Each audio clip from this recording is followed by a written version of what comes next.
pet population is continuing to grow. Every year, 5 to 7 million animals are surrendered to shelters, creating a problem in society. My name is MIchelleAschenbrenner, and I'm going to tell you some facts about homeless animals and how we can do little contributions, such as doing research before we adopt a pet, implanting a microchip in our pet, or having our pets spayed or neutered. Of those large number of pets that are surrendered to shelters each year, 3 to 4 million of them are killed because there's not enough room in shelters or because there aren't enough adopted families. Homeless animals outnumber homeless people 5 to 1. It's impossible to determine how many stray cats and dogs there are in the U.S. However, they estimate that there's over 70 million stray cats alone. Only 1 out of 10 dogs finds a permanent home, which is a very low number of dogs that actually get a family. The first way that I think we can contribute to reducing the homeless pet population is by giving careful thought and consideration before you actually adopt a pet. Having a cat or dog is like having another family member or having another child. You need to consider the time and cost the animal will take before you adopt it. Pets require a lot of time and attention. Particularly dogs require a lot of time to train, such as potty training and behavioral training. You should also consider the cost of the pet, such as food and veterinarian care. PetFinder.com has a great chart that gives you the estimated cost per year that an animal should cost you. Do not give in to the cuteness of a puppy or kitten before you just adopt them and are willing to commit to the animal. I've always been a true believer that once you adopt an animal, you will have that animal for the rest of its life. The next item I think will reduce homeless pets is to consider the breed you are adopting and to research it before you adopt the animal. You can consider the traits and the characteristics of the breed. Even if the animal is a mixed breed, you can definitely find information about their characteristics. Dogtime.com has great information on each breed of dog and what their characteristics are.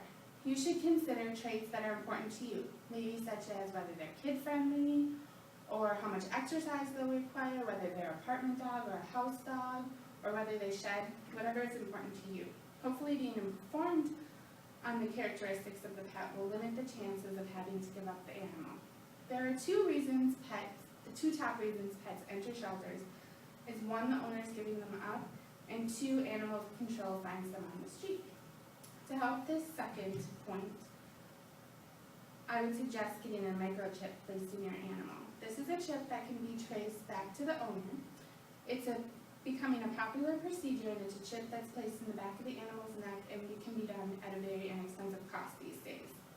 H-E-B, the local grocery store here in Austin, has Vanguard Veterinarian Associates coming about once a month to multiple locations, and it's done for only $38.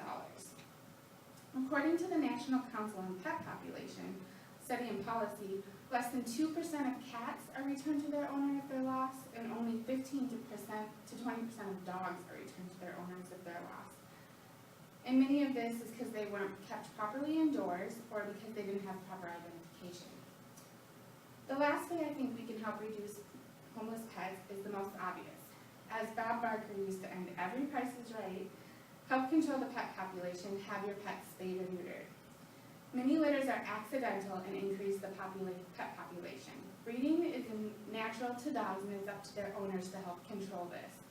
Although I'm a supporter of adopting a pet and not buying a pet, although the planned litters are less of a contributor to homeless pets, only 10% of animals that are surrendered to shelters have been spayed or neutered.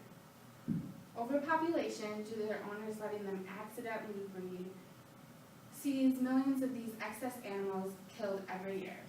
I hope that I've made you aware of the problem of homeless animals and how we can make a small contribution. I stopped at my local shelter yesterday to pick up some pamphlets on homeless pets. And the very first line of the newsletter states that they rescue over 1,000 kittens every spring and summer. I've shared with you today the facts about homeless pets and how we can make small contributions, such as doing a little bit of research, getting a microchip in your animal, and having them spayed or neutered. I thank you for your time today, and again, as Bob Barker would say, please have your pet spayed or neutered.